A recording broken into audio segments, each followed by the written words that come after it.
We're backstage at the Volksbuehne in Berlin, the People's Theater. I'm holding my trumpet, waiting for my cue to go on.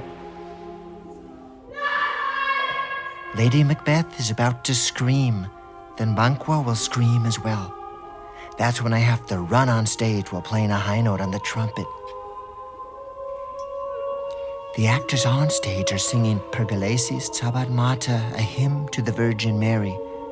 It loops when Lady Macbeth shrieks, Nochmal. Again.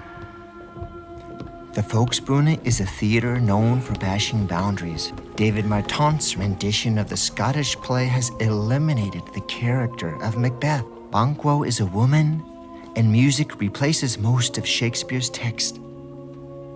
During every performance, while Lady Macbeth and Banquo scream, I put the horn to my lips, take a deep breath, and marvel at the borders crossed in this scene.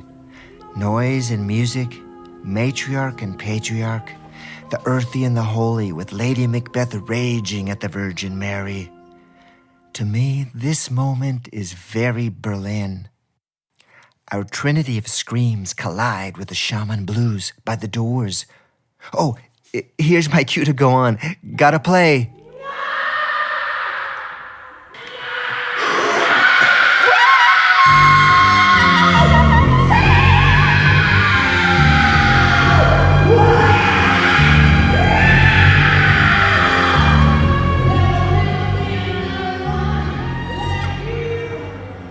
This is Paul Brody for NPR, taking you on a journey through the fringe sound of Berlin, exploring the noise and musical expression of the city.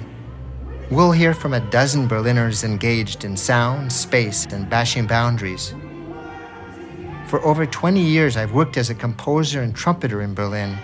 At the start of this project, I thought I could produce this story as easily as tossing off a familiar melody on my horn. But with each inquiry into the fringe sound, the melody that I thought I knew so well twisted and shifted keys. Why the fringe sound? More than almost any other city in the world, Berlin represents upheaval, change, marginal living, borders, and border bashing. The wall was already down when I came in '92, but the idea of defined boundaries had rooted in the Berlin mentality even before the wall. Punk and Dada, squatters and spies, free jazz and secret police are words often used while talking about Berlin. How does this dynamic manifest itself in sound? Let me take you to the second place that inspired this radio feature. While waiting at the train platform near my house, a high-pitched hammering irritated me. I turned around to see what it was. The quality of the sound changed. Back home in California and even in historic Boston where I studied, I had never heard this. I took up my phone to record it, and within seconds, my retired trumpet teacher in California received an MP3 with the message, "Jay, hello from Berlin. Can you identify this sound?" The music of cobblestones is rarely heard in America. Despite Berlin's history of upheaval and change, despite the new high-rises and ubiquitous street-widening projects, the tradition of creating walkways with cobblestones endures. Workers with hammers crouch, tapping stones one by one. Both the ping of the hammers and the patterns of stone are fingerprints of the city. What does this tell us about Berlin and identity? When I arrived at the theater, I asked Marie Goyette, one of my colleagues in Macbeth. In the early 90s, she moved from Montreal to Berlin to work as a classical pianist. Life in Berlin inspired her to look beyond the 88 keys. When I came to Berlin, my experience was like a senses opening, basically. I became much freer with my way of looking at things and thinking about it. That was a very specific Berlin.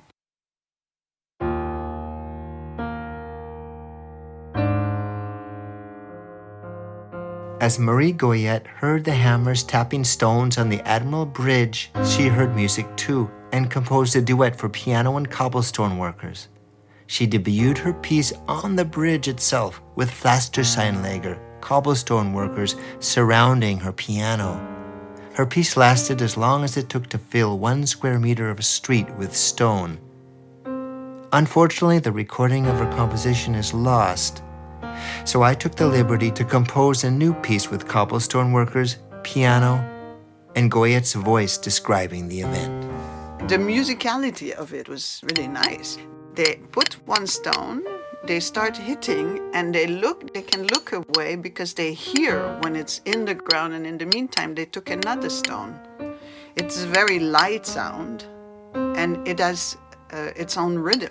Like every one of them has its own rhythm. And it's normally 5, ta, ta, ta, ta, ta, 5, ta, ta, ta, ta, ta, and until it goes into the sand. So I thought, my God, they're playing music in a way. After the performance, some audience members offered a different interpretation of the scene. It was a very nice little event. And then I was called a feminist afterwards because I was sitting on the piano and there was a lot of men kneeling and doing that, which was so absurd. Es sind 6. Es wäre ein Rabatt. Nee, die Stück 3 Euro, guck mal. Das ist 20 Euro fast das hier. Also stimmt, ich habe nicht gut gerechnet. Stimmt wirklich, Entschuldigung, so frech wollte ich wirklich nicht fragen. Ich sage meiner Frau und zurückkommen. Okay. Entschuldige, ich bin echt schlecht in Mathematik. So West Berlin was a really second-hand city. All things were on the flea market, second-hand. Our parents bring us underwear, things like wigs from old ladies you find. Yeah. Also it was so, it's not such a trashy flea market in West Berlin in the 80s. Yeah, and they did the harmony is a disharmony. The harmony is a disharmony. Wolfgang Mueller, artist and author of the book Subculture in West Berlin, 1979 to 89. Mueller sees Goyette's cobblestone composition in the Berlin tradition of recycling objects into art. He tells about the Dada dancer and singer and actress Valeska Gert, who, in the 1950s, opened the Witch's Kitchen, a cafe in Berlin with a flea market decor, a microcosm of Berlin culture.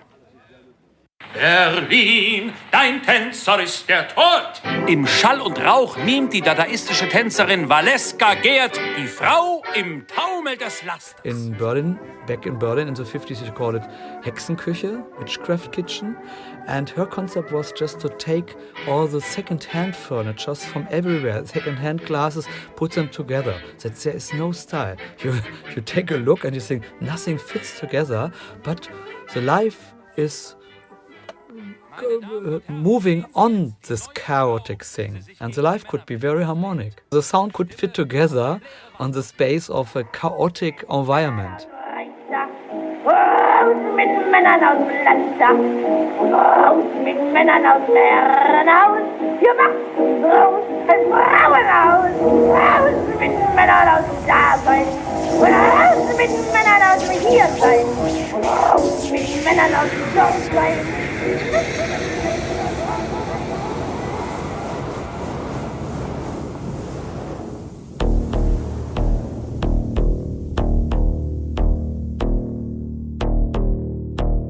The West Berlin band Einstürzende Neubauten is well known for exploring the acoustic qualities of objects found in junk heaps and abandoned factories and recycling them into musical instruments.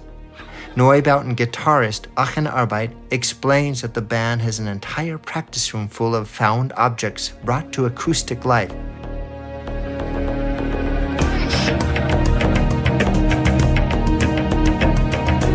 Insel zu verschenken, wird nur kein Neuland mehr. Lass andere auf dem Trampel fahren.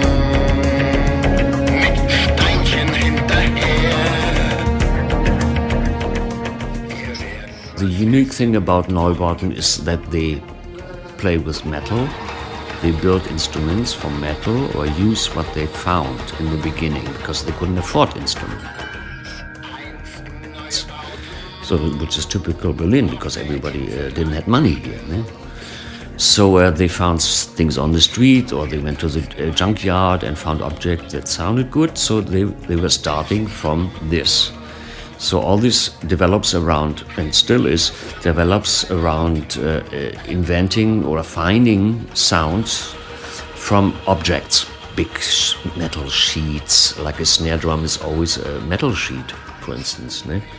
There's a famous one, it's a metal spring, which is on a stand, and it's this is the Neubauten instrument. And when you bang on it, it has a really unique sound. And this is really the one instrument which carries since 30 years many songs. It's this bass spring. Before we go on, I'd like to add an ear note to the story. A few years ago, I had a gig playing trumpet with the Neubauten band. At the first rehearsal, I was happy to find myself sitting next to the drummer with all his objects, including the famous bass spring. I wanted to say hello and, in my joking way, said, "You call yourself a drummer? You don't even have a snare drum or a hi-hat." He looked at me as if he was going to hit me with a stick, but the trombonist chimed in, "That's just Paul's way of being friendly."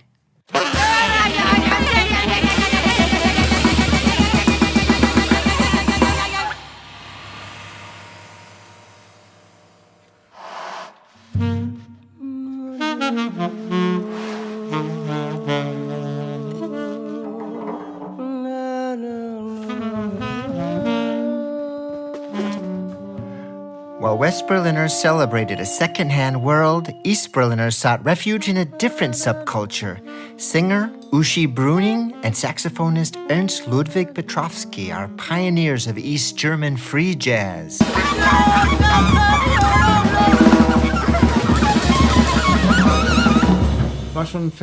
That was a phenomenon that can't be compared with anywhere else.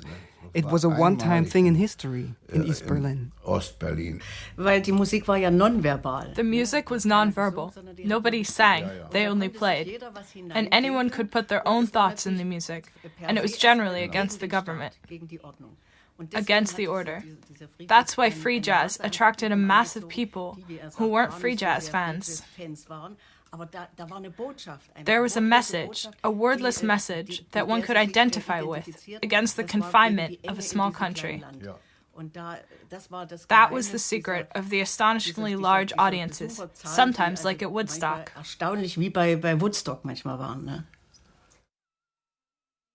If you ask musicians to describe their music, they generally mention instruments, genre, harmony, and rhythm. When I asked Bruning and Petrowski if there was something particular in the sound of East German free jazz, they thought a moment, then described their mentality while playing. At first, it's always who can play the loudest and who can overpower the others. Always against, always against. Hold your place. You can't do that for a long time. But there were ground rules like that. Das war vielleicht der DDR-Anteil. That was perhaps the GDR part. Vielleicht war das der DDR-Anteil.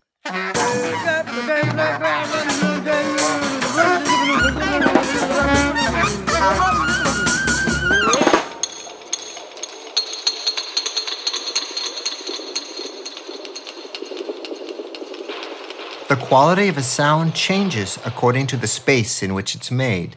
Listen to me play my trumpet in the studio,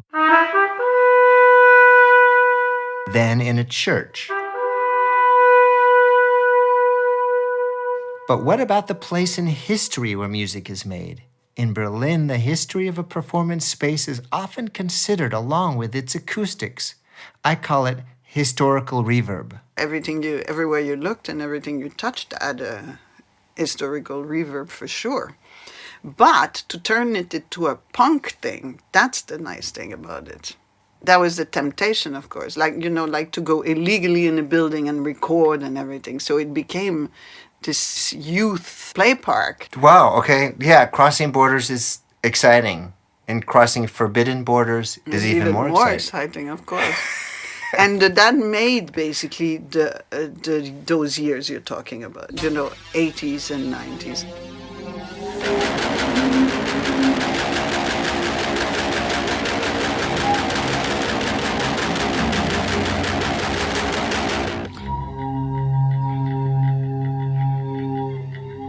Sekunden.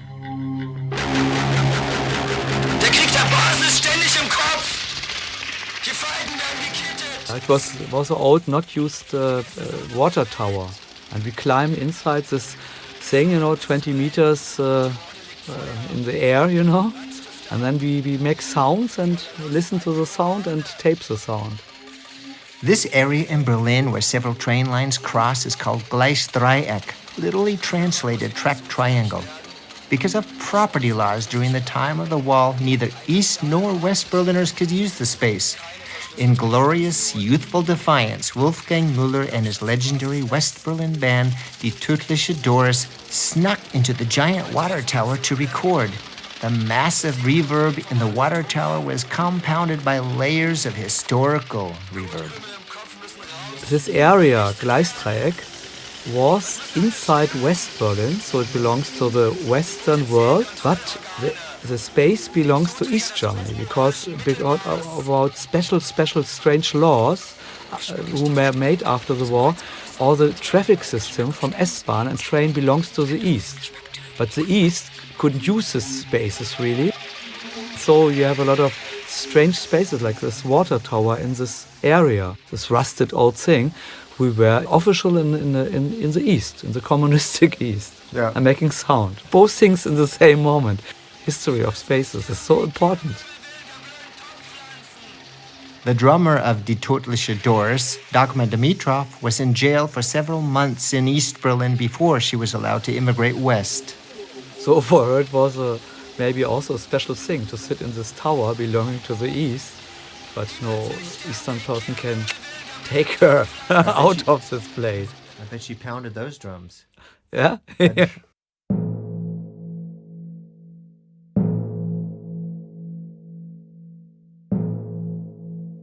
The members of Die Tödliche Doris band had the luxury to express their defiance of borders through music. It's important to remember that countless others in Berlin and elsewhere have not been so lucky.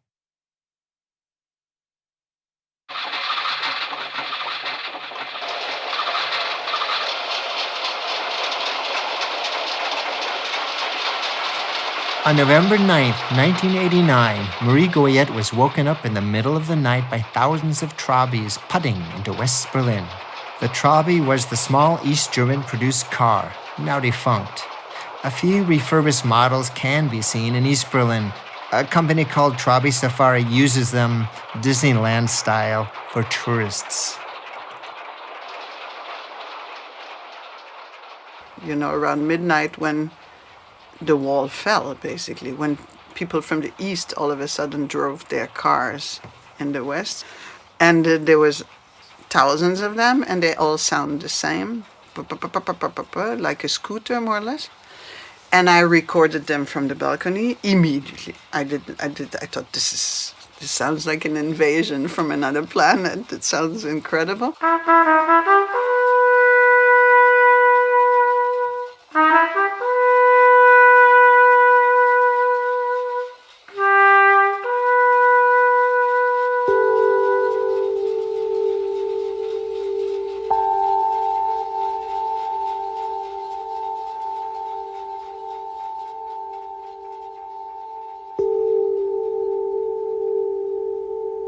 The fascination about Berlin was that after the wall came down, it opened up this huge space, these areas, which could be just reused. Nobody, the capitalistic economy couldn't be so fast to occupy it so quick.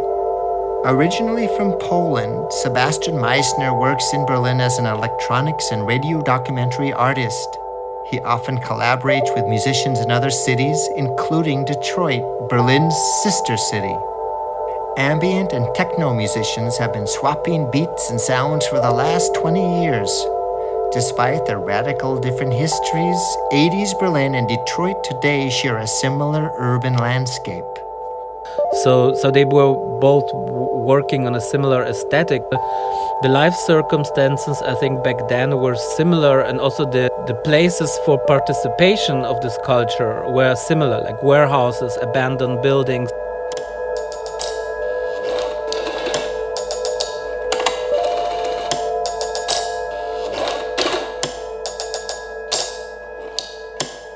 While Sebastian Meissner is downloading audio files from Detroit, 2 blocks away in Berlin, Daniel Dorsch is clicking on a Dropbox folder labeled Bangladesh.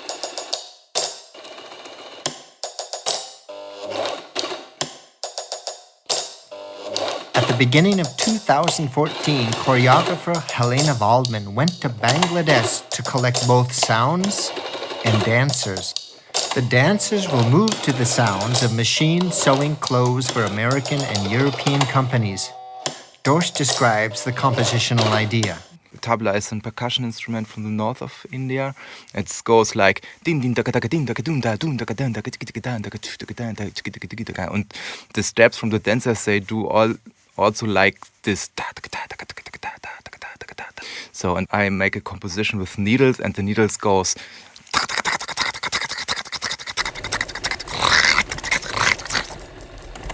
Dorsch is paying respect to Indian music. Waldman is working with Bangladeshi dancers to comment on the labor conditions in apparel factories in Southeast Asia. The dancers in Waldman's piece represent the cheap labor of the culture industry.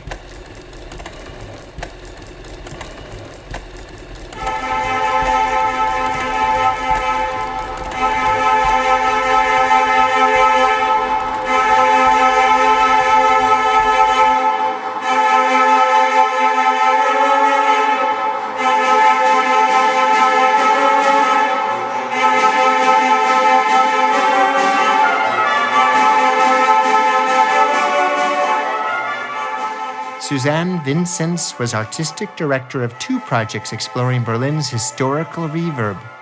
The first was using the defunct National Bank of East Germany as a performance space. The concerts and exhibits in the bank reflected the building's many functions throughout its history. From 1919 to 2003, it's reached its 5th function. The 5th level or something, this moment of opening and creativity in Berlin.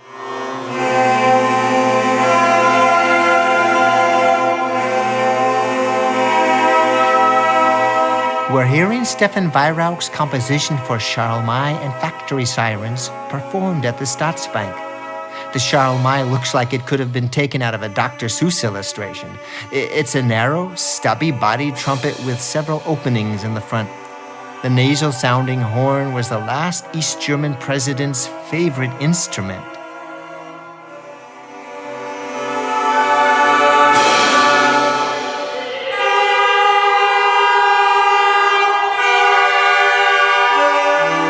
Are the sounds of the Charles May and Factory Sirens echoing the history of the Berlin Bank? Or bashing at it?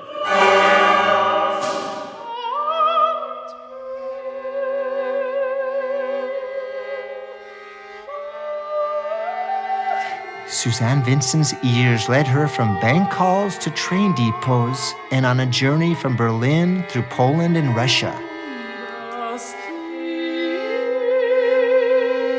Her Roundhouse Reverb project was not inspired by a building, but by 2 musicians, violinist Nurit Stark and soprano Carolyn Meltzer, performing fragments of Kafka's letters and diaries set to music by Georgi Kurtak.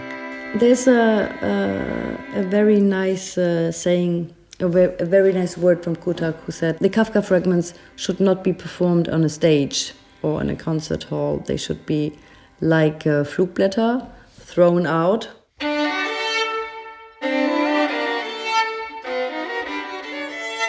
Flugblätter, or pamphlets, leaflets with notes blowing in the wind to be performed under bridges, in schoolyards, fields. A roundhouse is a massive building designed for servicing locomotives. They're the dinosaurs of the industrial age, warehouses where engines were repaired before trekking across continents. So the roundhouse was the building in Berlin, which still exists, one of the last roundhouses in Germany, because most of them are destroyed. There are still existing, some of them along the railway between Paris and St. Petersburg, Leningrad today. Vincenz transformed the Kafka fragments by placing them in this unusual setting. To bring it in a place which is round and which is very big also, which goes against the fragmentary character of the piece. Floating on violin strings and vocal cords, the fragments of phrases of Kafka's thoughts flew from Berlin to resound in roundhouses in Poland and in Russia. Vincenz was interested in delving into both Kafka's life and Germany's past. While history is retrospective, enjoying music plants us in the present.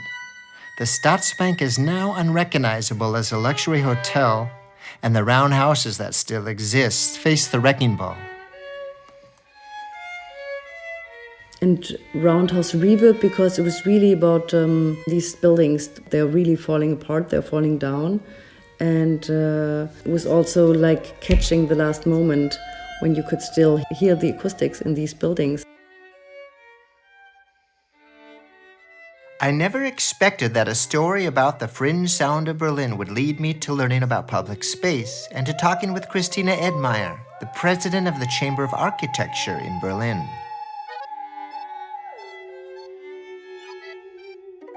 I think most people come to Berlin not because of the new architecture.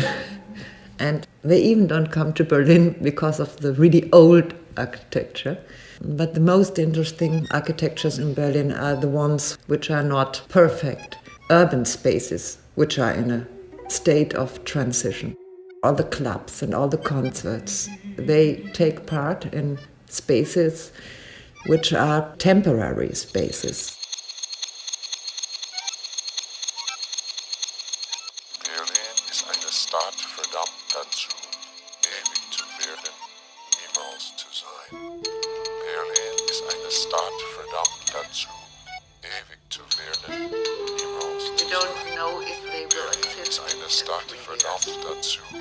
That's exciting.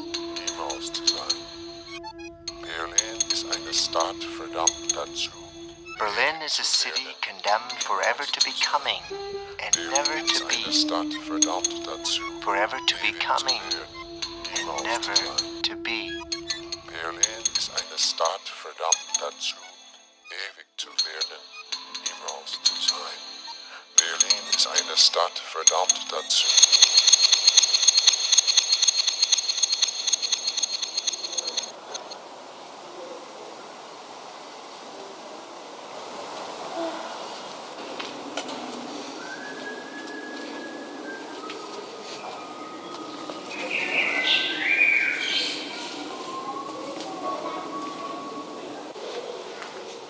Let's go back to the Volksbuehne and take a walk with theater director David Marton.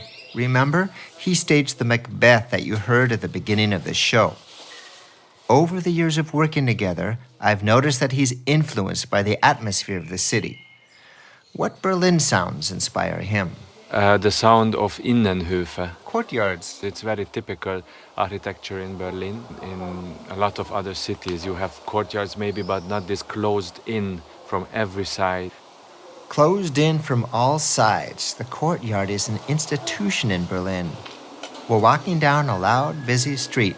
My curiosity often leads me to peek into an urban oasis. In 1922, writer Joseph Roth described them as miniature worlds. And it's a very strange mixture, kind of faraway city noise, but it's always very intimate, and you hear little things coming out of apartments, and it's a mixture which is very typical for me, for Berlin, as a basic feeling. It's in moving, but at the same time it's always tranquillo. So if Berlin would be a copy, where they copy the very hectic city and the village to each other. It's raining, but we continue to walk. David points to an arch in a building just off of Torstrasse in Berlin Mitte. It's empty and its ragged stones have not yet been touched by gentrification. He tells about some street musicians he heard there, more involved in making music than money. I saw some musicians playing open architecture in the street where you realize they play there because the acoustic is good and not because of economic considerations. And this lonely, musically perfect sound of musicians who are also not very communicative, just play for themselves, mixed with this silent but still very metropolitan sound of the city is special. Let's say goodbye to David Marton at the S Bahn. It starts from the station, and This is maybe the sound of the engine or something, but it's a jump of an octave. It's not the sound, da-ra-ra, the doors are closed, it starts, and then the engine begins deep, da, and there is this octave jump. And every station, and if you live 18 years in Berlin, then every station, 18 years, I connect this strange octave with Berlin. We're taking the S Bahn across town to Kreuzberg to have another talk with Wolfgang Mueller and check out his first solo recording since his punk days.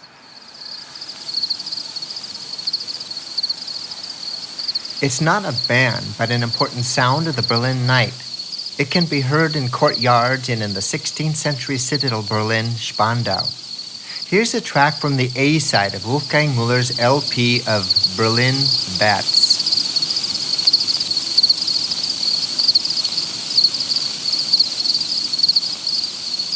I made my first record after Die Tödliche Doris with the unhearable sounds, ultrasonic sounds of Berlin bats. And you know, in Zitadelle Spandau, in this building, you have more than 10,000 bats during the winter.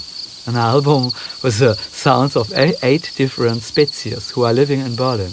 Bats see by hearing. So they orientate only by sounds through the space. It's a wonderful concept for Berlin. Huh? Yeah. Oh, speaking of space, I spaced out a rehearsal. Gotta get across town to Neukölln, to Sasha's apartment. Come along. It'll be fun. Yes. Well.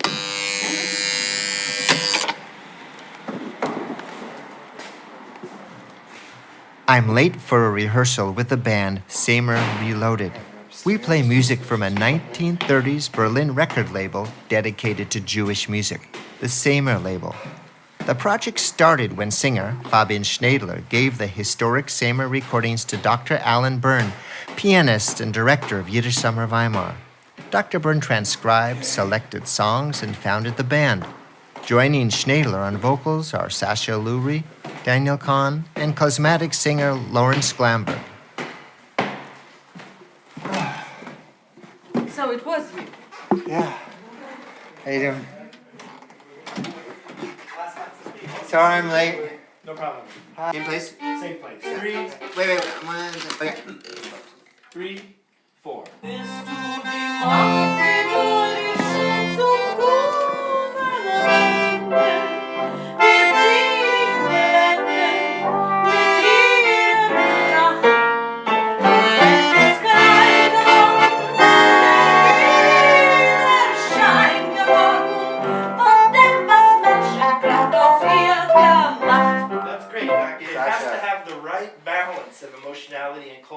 The Samer record label was shut down in 1938. 1 year later, my mother's family was forced to leave Vienna and scattered to London, Buenos Aires, and New York.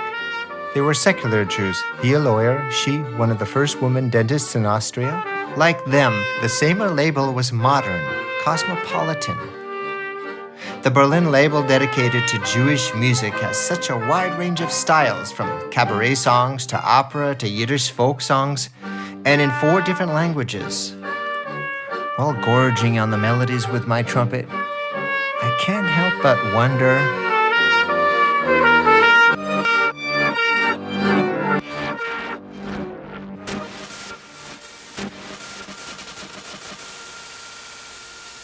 how this multiplicity of cultures could flourish in the years before the National Socialists came to power.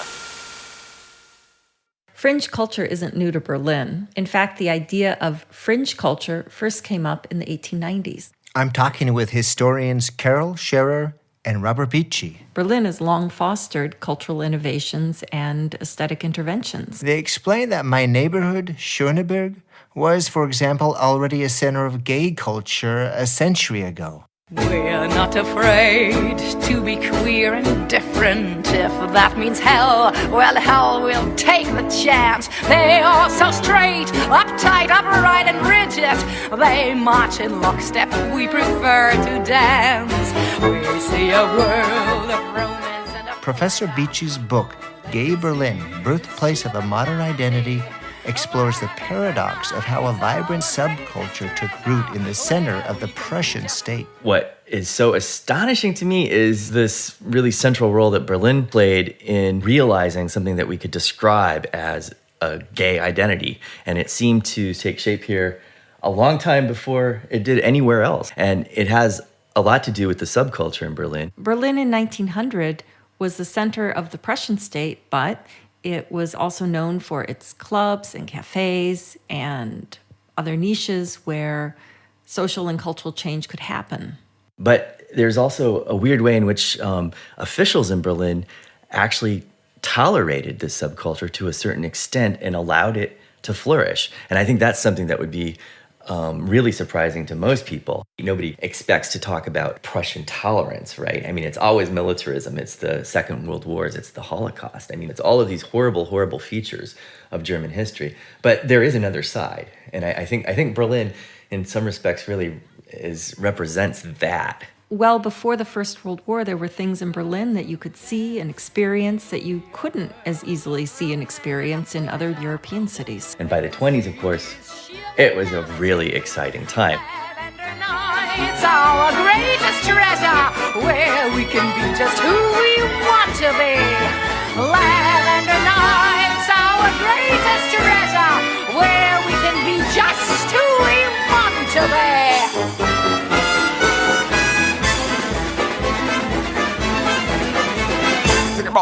I can't really sing tonight. Maar vandaag ik begin even te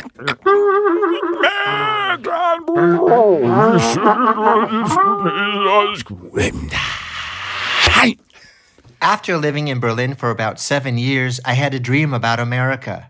I woke up feeling homesick, then realized that I had been dreaming in cartoon. The images swam through my head in synthetic colors, tang orange, M&M red.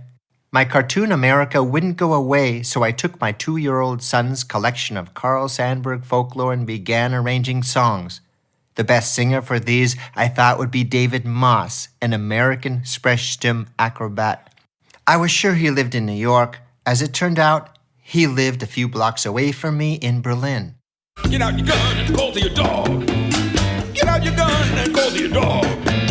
Get out your gun and call to your dog. Away to the woods, catch brown hog, brown hog, brown hog. Yeah.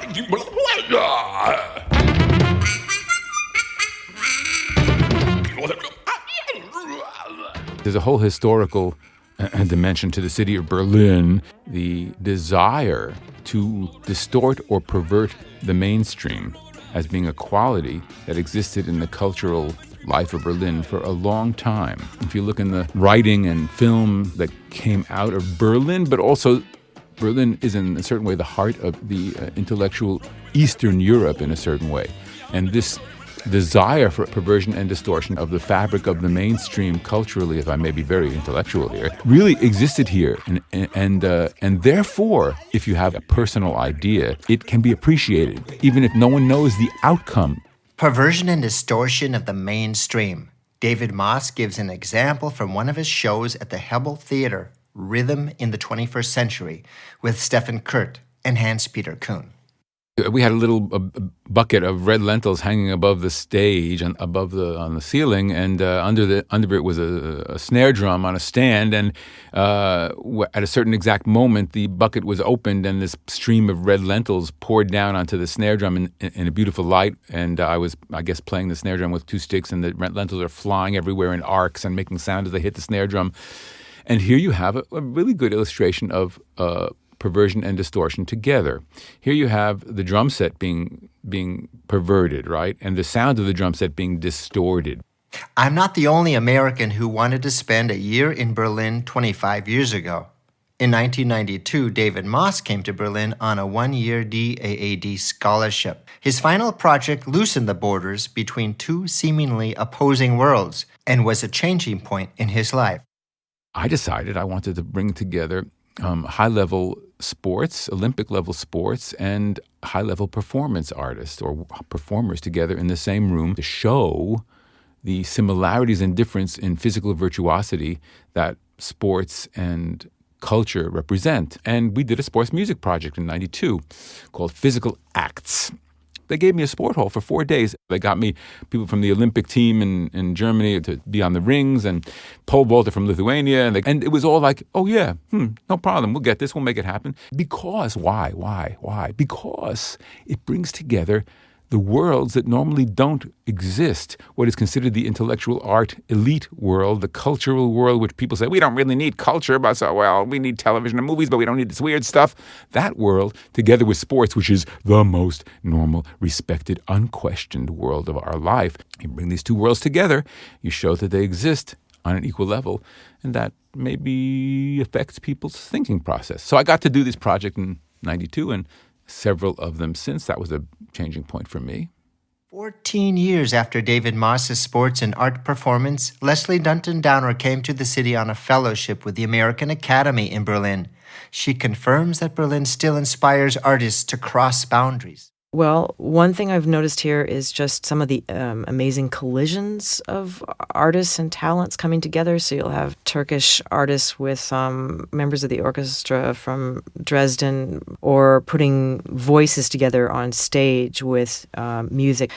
Where, in most cities, you would have your musicians and artists, sort of traveling in their own lane. I think here, you go into a concert hall, you go in to hear a gig somewhere, and you'll, people more freely maybe pull into each other's lanes and also just create a brand new one. So I think that would be the hint for me that I'm probably in Berlin.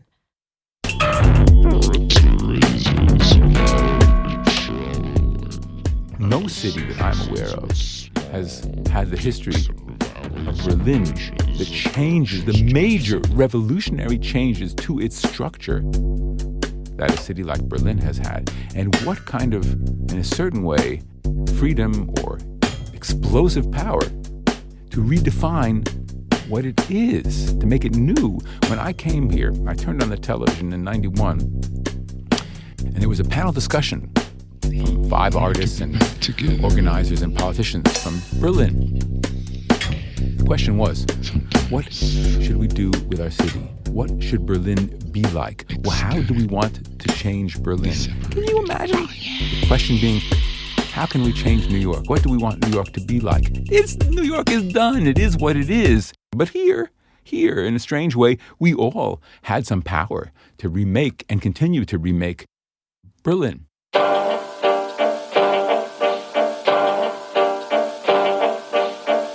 If musical borders were frontiers, then composer Ari Benjamin Meyers has traversed worlds. In the mid-90s, he formed the Kurt Weill Ensemble.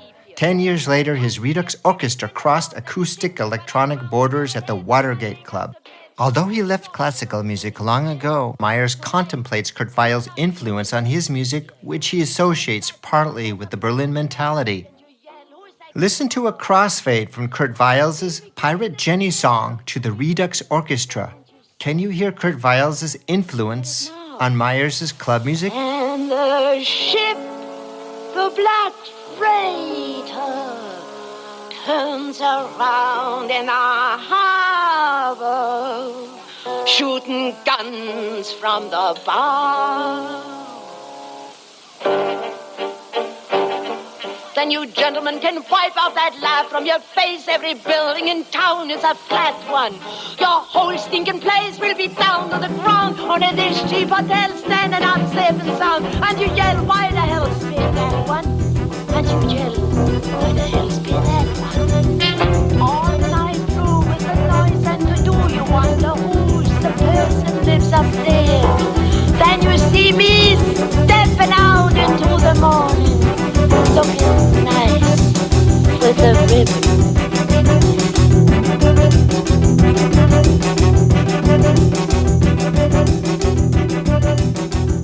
I don't think my music sounds like Kurt Weill, but when you analyze his music, the way he works with repetition and rhythm and a kind of directness is probably the most important, So when he has a thing like da-da-dun-dun-dun, da-da-dun-dun-dun, da-da-dun-dun-dun, and it goes like the whole song. It's a very direct, almost harsh kind of sound, and I think all of that led directly into the kind of club stuff and the music I was writing, even though you would never hear it and say, oh, that sounds like Kurt Weill. Maybe it's the way the language sounds, maybe it's something about even the Berlin accent or the Berlin dialect, which can be very harsh. My upstairs neighbor was nice enough to come down and tell us about the Berlin dialect in Berlinerisch. Und auf Berlinerisch schluckst du viel. Das ist eine große Sache. She says that in Berlinerisch, words are cut short, more emotional, chopped up and quick. Tuck, tuck, tuck, tuck. Wenn ich Berliner dann in der Kneipe, wenn ich mal richtig eine schöne Geschichte zu erzählen habe, komme ich richtig in den Slang rein von Berlinerisch. Well over 10 years since I met Ari Benjamin Meyers, he's still navigating through unknown musical territory. During our talk, he seemed to be composing music by asking questions. But what if I don't want to make a record? What if I don't even want to give a concert? What if I don't even want to have audience, And so one of the earliest pieces I did was a piece for a singer, an opera singer, that was meant for only one audience member. What's interesting is that this piece had no place in the realm of music in the sense of the music business. In other words, no concert house had the capacity to do a piece for one audience member. You couldn't make a record of it because that made no sense. The only place that it made sense when I started thinking about it would be a museum, where as an installation that says only one person at a time, it makes complete sense. Language, noise, melody, reverb, space are all parts of sound culture in Berlin. We've talked about making music, but what about listening? Now we've come a full circle. Do you remember the word Pflastersteinleger, cobblestone worker? On the train platform near my house, the high-pitched hammering irritated me until I turned around and saw the source of the clinking. The quality of sound changes depending on our perception of it. How we listen is everything. This show wouldn't be possible without you listening, and I wouldn't be here talking to you on the radio.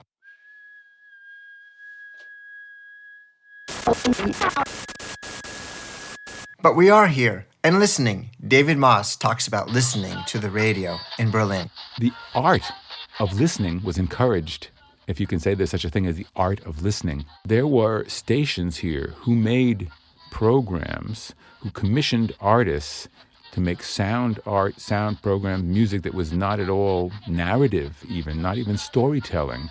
In addition to Hörspiels, so radio plays using sound. This was really important in the ability of music to become part of everyone's life and to be not always the same, to change and have people hear and expect new stuff. While co-curating the Transmediale Festival of Art and Digital Culture and writing a book about listening, Leslie Dunton-Downer has spent a lot of time in Berlin listening to people listen. What my ear tells me about Berlin has more to do with the audience, leaning into what they're listening to, hungry to hear an argument that can go on for longer than I'm used to hearing in other places. So there seems to be a genuine need to hear what artists and people who are thinking about the world are saying. So I think it has a lot to do with the history of this place and how it's still in the process of navigating its way through its own history. And I think people need ideas and they need art to help them figure that out. Pandora's box of the NSA Skandals. A fringe lawmaker helping Berlin vor sich. And it was very Snowden in seinem Moskauer meeting with the German law. The message to the world. Fringe. I'm not sure about a fringe lawmaker. He is again President Obama's advisor. I also recognize technology that has changed and joins us now from Berlin with fringe lawmaker. NSA. A child born today, NSA, he says, will grow up with no conception of privacy at all. Just when spying in Berlin seemed like a thing of the past, with Gestapo, Stasi, and Cold War paraphernalia collecting dust in museums, the NSA came through and made listening a dirty word again. In German, the word is lauschen, eavesdropping. If you say the word at a party in Berlin, someone might pantomime a spy listening.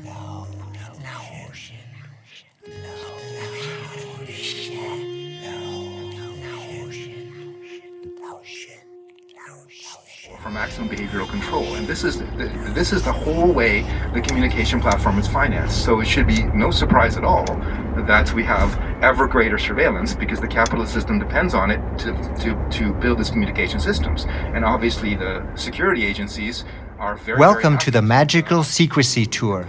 On the June 5th anniversary of the Snowdon Lakes, the Transmediale Festival invited a confederacy of hackers and artists, fringe politicians, lawyers, and activists to tour Berlin in a city bus.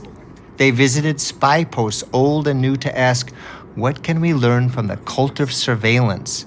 Dunton-Downer explains. To use Berlin as a learning base and go around in a bus to learn about it, the history of this city and spying, and get an understanding of the different ways that state surveillance affects people and have a better sense of why people who've actually experienced that in their lifetimes would have a very different take on the NSA activities and mass surveillance.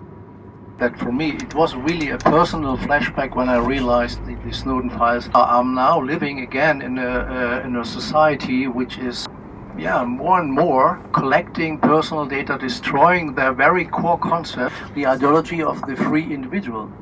And I know the Magical Secrecy Tour bus didn't stop at Angela Merkel's cell phone, famously monitored by the NSA. Its journey culminated in anti-celebration at one of Berlin's most innovative sound art spaces, the NK, which, by the way, used to be a chocolate factory.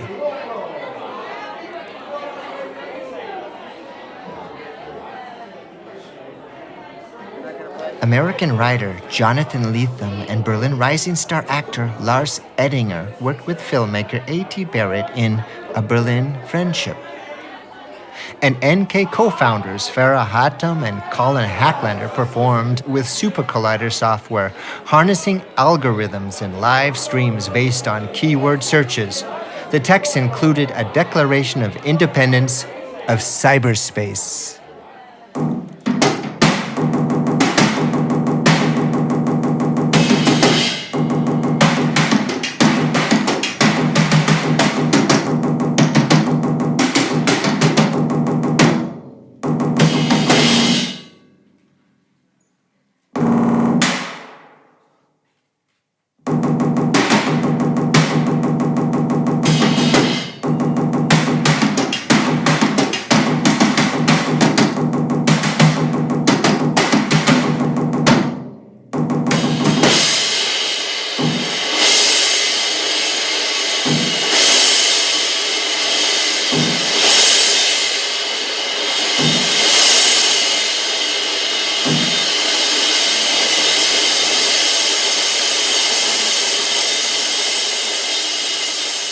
In reaction to the NSA's perversion of listening, I proposed an installation that expressed the intimate human quality of the ear.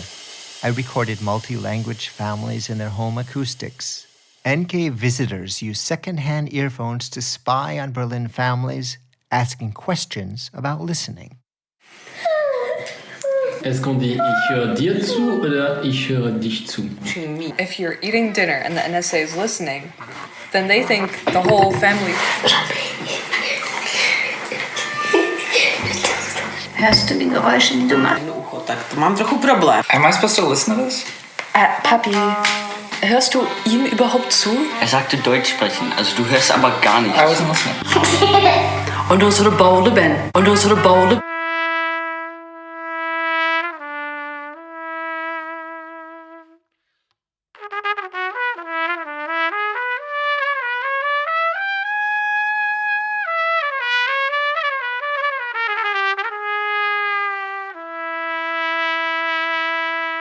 As an adopted Berliner of over 20 years, I thought I had the sound of the city in my pocket. But through this inquiry, I discovered something new at every turn. The bats at the Citadel, my neighbor's Berlineris, roundhouse reverb, and the upward glissando of the S Bahn, a leitmotif signaling that we're moving through the city, through Berlin. Does the spirit of freedom of the 80s still exist? Or has it been canned and commodified like Elvis statues and Mozart kugels? I asked theater director David Marton what he thinks about the idea of artistic freedom in Berlin today. My feeling is that it's like a wave getting slowly smaller and smaller. The political situation which was a huge one. But now it's going away, and I'm asking myself how much is from the left of freedom is already a cliche of ourselves. So it's kind of kitsch, because we know about this freedom, we use it as a label. I look out the window of the S Bahn as we pass over Gleisdreieck, track triangle. This is the area that was once owned by West Berlin, but controlled by East Berlin. It's night and I don't see the water tower where Wolfgang Mueller, as a young punk, snuck in with his band to record breathing life, however briefly, into a politically frozen place. Is it out there in the darkness between the tracks in the no man's land of history? Has it been removed, changed into a TV station or a Starbucks? Or did Wolfgang sneak back in, filling it with bats making invisible music in flight? As we come to the end of the hour, I continue listening to Berlin, to its duet of demolition and construction, harmony through disharmony, and the friction of its ever-shifting borders. Maybe I'll play along on trumpet. This is Paul Brody for NPR, the Fringe Sound of Berlin. Thanks for listening.